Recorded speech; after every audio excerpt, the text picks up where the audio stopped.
Hello friends, आप सभी का स्वागत है चैनल में। इस वीडियो में हम mahajanapada on the river banks, तो जो भी महाजनपद जो नदी के तट पर स्थित है या जो किसी नदी के द्वारा दो पार्ट में डिवाइड होते हैं, तो इस टाइप के इंपॉर्टेंट एमसी क्वेश्चन कवर करने की कोशिश करेंगे। और ये एक रिकमेंडेड टॉपिक है, तो इससे पहले मैं महाजनपद पे कवर कर चुका हूँ, तो उसी में आप में से किसी एक जन ने रिकमेंड किए हुए थे इस टॉपिक को बनाने के लिए। तो यदि किसी के लिए ये हेल्पफुल साबित होता है तो आप उन्हें थैंक्स कर सकते हैं। तो इस वीडियो में हम mahajanapada on the river banks पे फोकस रखेंगे। तो चलिए शुरू करते हैं विदाउट टाइम वेस्टिंग। तो फर्स्ट क्वेश्चन हमारा, which mahajanapada was situated on the banks of river Godavari. Godavari नदी के तट पर कौन सा महाजनपद स्थित था। तो यहाँ पे आपको बताना है ऑप्शन से कौन सा एक महाजनपद गोदावरी नदी के तट पे स्थित था। तो option D the right answer Asmaka.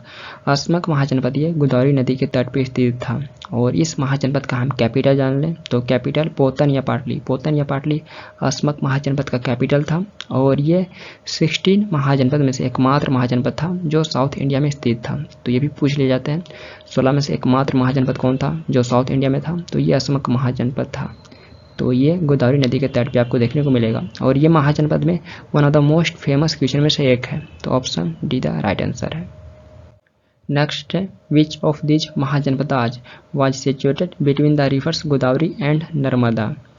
इनमें से कौन सा महाजनपद गोदावरी और नर्मदा नदियों के बीच स्थित था। तो option see the right answer है अस्मक। अस्मक महाजनपद ये गोदावरी और नर्मदा के बीच स्थित था। तो option see the right answer है। नेक्स्ट है, Avanti was divided into A northern and A southern part by the.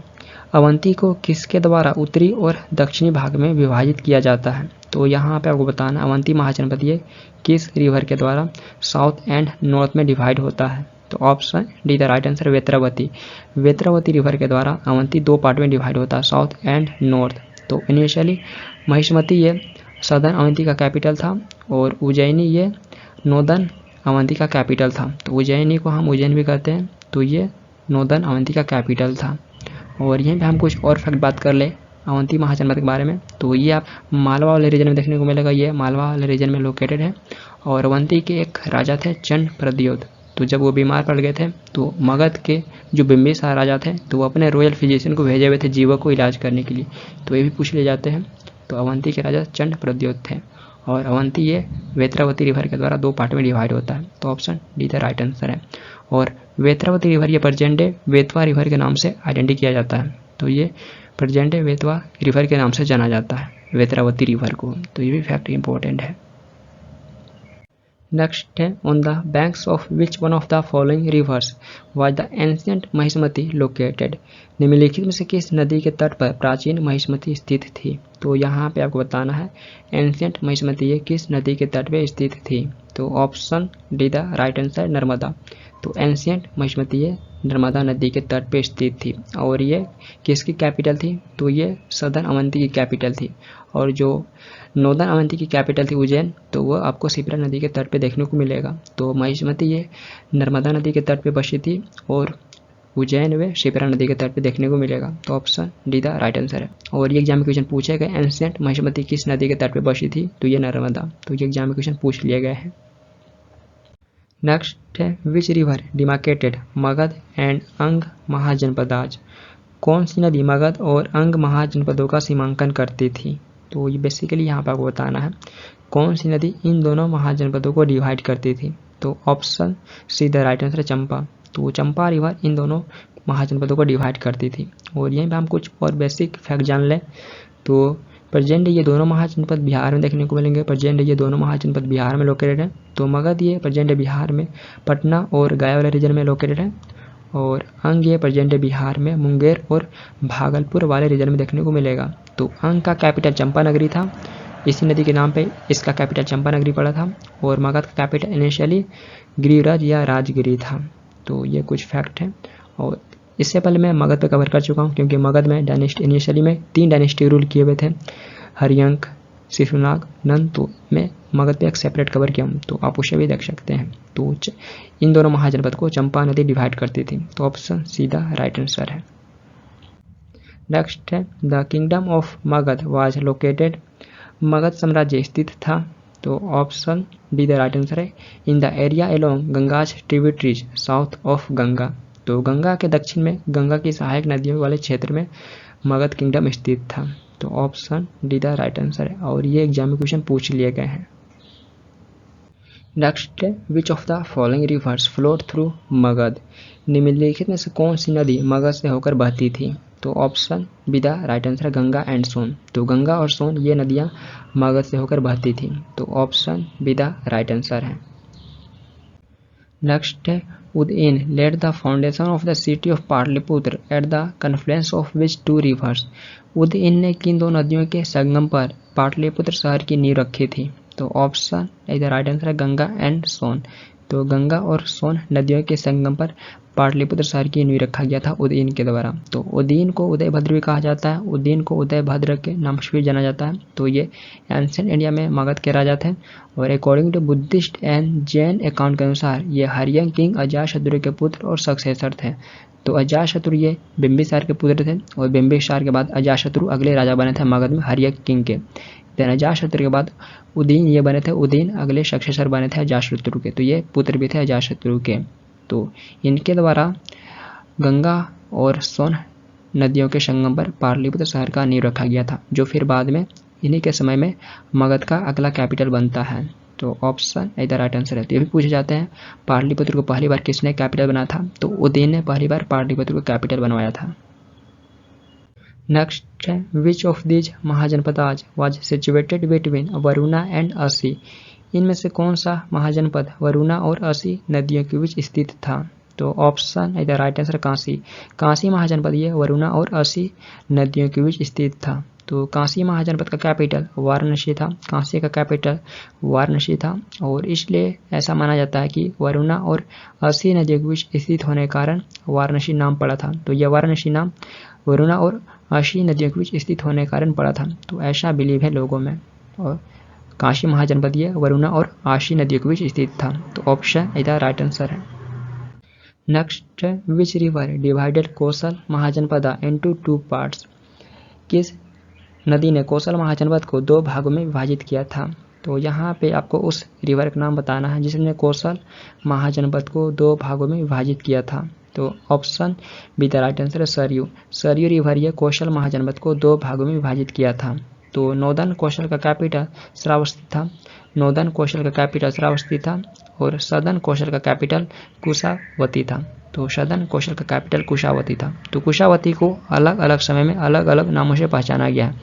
तो किसी समय में अयोध्या के नाम से पहचाना गया, तो किसी समय में साकेत के नाम से पहचाना गया है। तो सरयू रिवर ये कोसल को दो भागों में विभाजित किया था, जिसका कैपिटल श्रावस्ती और कुशावती में बट गया था। तो option B the right answer है। Next, Shravasti was situated on the banks of which river? Shravasti किस नदी के तट पर बसा था? तो यहाँ पे आपको बताना है श्रावस्ती ये किस नदी के तट पर बसा था। तो ऑप्शन इधर राइट आंसर है राप्ती। श्रावस्ती ये राप्ती नदी के तट पर बसा था। तो श्रावस्ती ये अचिरावती नदी के तट पर बसा था और अचिरावती को ही मॉडर्न टाइम राप्ती के नाम से पहचाना जाता है। तो अचिरावती रिवर को ही मॉडर्न टाइम राप्ती रिवर के नाम से पहचाना जाता है। और यहाँ पर हम कुछ और फैक्ट बात करें श्रावस्ती के बारे में, तो जैसा कि हम कवर कर ही चुके हैं। नेक्स्ट स्लाइड में ये नॉर्दर्न कोसल का कैपिटल था। तो ये कोसल महाजनपद का कैपिटल था। देन इसके अलावा गौतम बुद्ध जी यहाँ पे सबसे अधिक उपदेश दिए हुए थे। तो ये पूछे जाते हैं गौतम बुद्ध जी कहाँ पे सबसे अधिक उपदेश दिए थे? तो ये श्रावस्ती में दिए थे, जो कोसल महाजनपद का कैपिटल था। तो ये इंपॉर्टेंट फैक्ट है। नेक्स्ट है, Chedi mahajanapada located on which bank river? Chedi mahajanapada किस नदी के तट पर स्थित था? तो ऑप्शन सीधा राइट आंसर यमुना।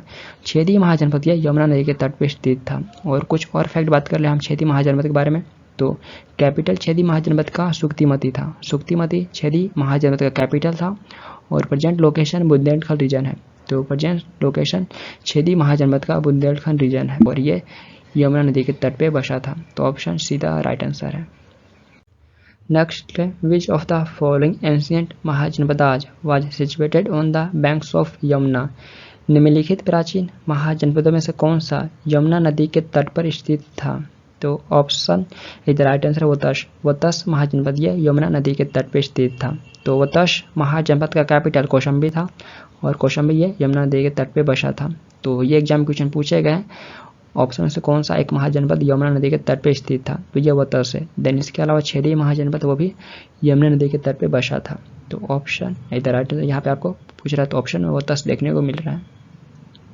नेक्स्ट है Mathura, the capital of Surasena mahajanapada was situated on the banks of which river. Surasena mahajanapada की राजधानी मथुरा किस नदी के तट पर स्थित थी, तो option B the right answer Yamuna. Mathura यह यमुना नदी के तट पर बसी थी, जो सूरसेना महाजनपद की कैपिटल थी, तो option B the right answer है। नेक्स्ट है in modern times Indraprastha is recognised as Delhi, so on the banks of which river is it situated. आधुनिक समय में इंद्रप्रस्थ को दिल्ली के रूप में पहचाना जाता है, तो ये किस नदी के तट पर स्थित है, तो ऑप्शन सीधा राइट आंसर यमुना। दिल्ली ये यमुना नदी के तट पर बसा है, तो आधुनिक समय में इंद्रप्रस्थ को दिल्ली के रूप में रिकॉग्नाइज किया जाता है। और इंद्रप्रस्थ ये किसका कैपिटल था, तो इंद्रप्रस्थ ये कुरु का कैपिटल था, कुरु का, और कुरु का कैपिटल हस्तिनापुर को भी माना जाता है, तो ये दो कैपिटल है कुरु महाजनपद के, और आधुनिक समय में दिल्ली को रिकॉग्नाइज किया जाता है, तो ऑप्शन सीधा राइट आंसर है।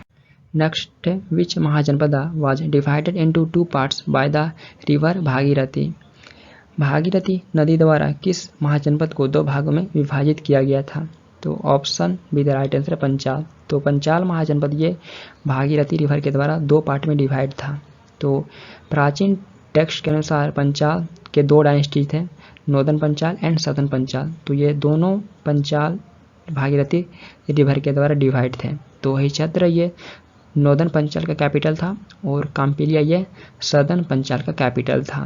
तो पंचाल महाजनपद ये भागीरथी रिवर के द्वारा 2 पार्ट में डिवाइड था, तो option B the right answer है।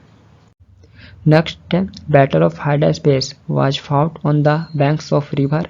हाइडास्पेस की लड़ाई किस नदी के तट पर लड़ी गई थी, तो यहाँ पे आपको बताना प्राचीन भारत में बैटल ऑफ हाइडास्पेस किस नदी के तट पर लड़ी गई थी, तो ऑप्शन सीधा right answer Jhelum. Battle of Hydaspes ये झेलम नदी के तट पर लड़ी गई थी। तो 1326 बीसी में अलेक्जेंडर और किंग पोरस के बीच में बैटल ऑफ हाइडास्पेस हुआ था, और जब अलेक्जेंडर ये उस टाइम इन्वेड किया था, तो उस टाइम मगध पे नंद डायनेस्टी के राजा धनानंद थे। तो ये पूछे जाते हैं उस टाइम किसका शासन था मगध पे, तो उस टाइम धनानंद का शासन था, जो नंद डायनेस्टी से संबंधित है, तो ये फैक्ट है। तो बैटल ऑफ हाइडास्पेस ये अलेक्जेंडर और किंग पोरस के बीच में 1326 बीसी में झेलम नदी के तट पर लड़ी गई थी, तो ऑप्शन सीधा राइट आंसर है। नेक्स्ट है between which of the following was the ancient town of Takshashila located. निम्नलिखित में से किसके बीच तक्षशिला का प्राचीन शहर स्थित था, तो option D the right answer Jhelum and Indus. तो तक्षशिला का प्राचीन शहर ये झेलम और इंडस के बीच स्थित था। और तक्षशिला ये किस महाजनपद का कैपिटल था, तो ये प्राचीन भारत में गंधार का कैपिटल और ये शिक्षा का एक प्रमुख केंद्र था तक्षशिला यूनिवर्सिटी। और प्रेजेंट ये आपको पूछे जाते हैं तक्षशिला यूनिवर्सिटी या तक्षशिला टाउन ये प्रेजेंट किस कंट्री में स्थित है, तो ये प्रेजेंट पाकिस्तान में लोकेटेड है।